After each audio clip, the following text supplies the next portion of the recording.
to travel to my site, I have to connect to what they call one of the busiest airports in the country, in the U.S. And that's their claim to fame. We're the busiest airport. You hear the recording from the mayor when you're going through the airport. Welcome to the busiest airport in the United States. We have all of these planes taking off at all this time. And that's their big claim to fame. They're super busy. That doesn't mean that the quality's there. So I was sitting there waiting for my flight, huge connection, and all of a sudden, bam, thud. Oh my gosh, what happened? I look over and someone is laying on the ground. They face planted on the hallway. Boom, on that hard floor. They just face planted. Bam. I think they broke their nose. So they're gushing, they're gushing. Their nose is gushing blood. And a lot of people are gathering around. So I go to a gate and I say, "Hey, we have an emergency. Someone is on the floor and they are bleeding a lot." And I kid you not, my friends, someone comes up from the gate and they say, "Oh, hold on. I got to make sure this is an emergency." So they go and they take a look at the situation and they say, "Wow, yeah, I guess they are bleeding a lot. I think this is an emergency. I got to make a phone call." So they made a phone call and a security guard came up and he takes a look at the situation and he says, yeah, I think this is an emergency." So then the security guard makes a phone call, and there's this manager that comes up, drinking a soda, looking at it, and saying, "Ah, I think this is an emergency. Maybe we ought to help this person."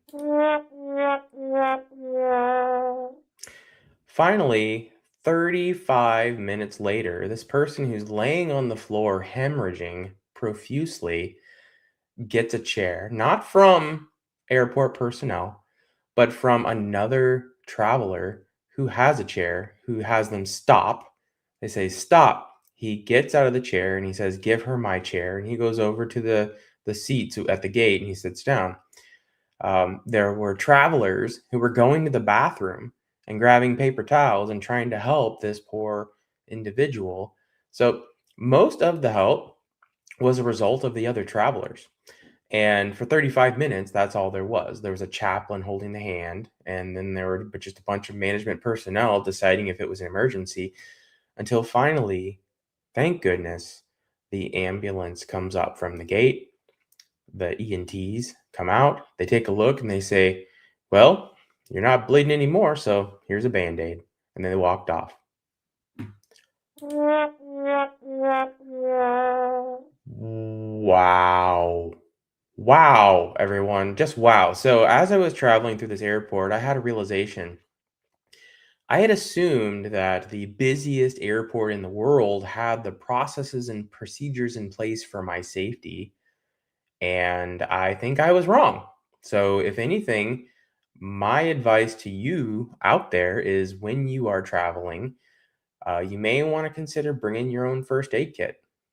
You may really want to consider taking care of yourself because even when you go through the busiest airport in the country, your safety is not their concern. That's kind of the conclusion that we all came to as we watched a system fail someone who was in need.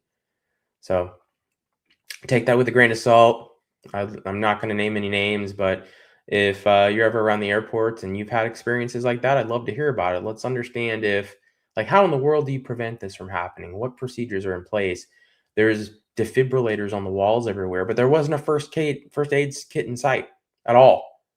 So I hate to say shame on you airports, but come on, guys. There's patient safety at risk here.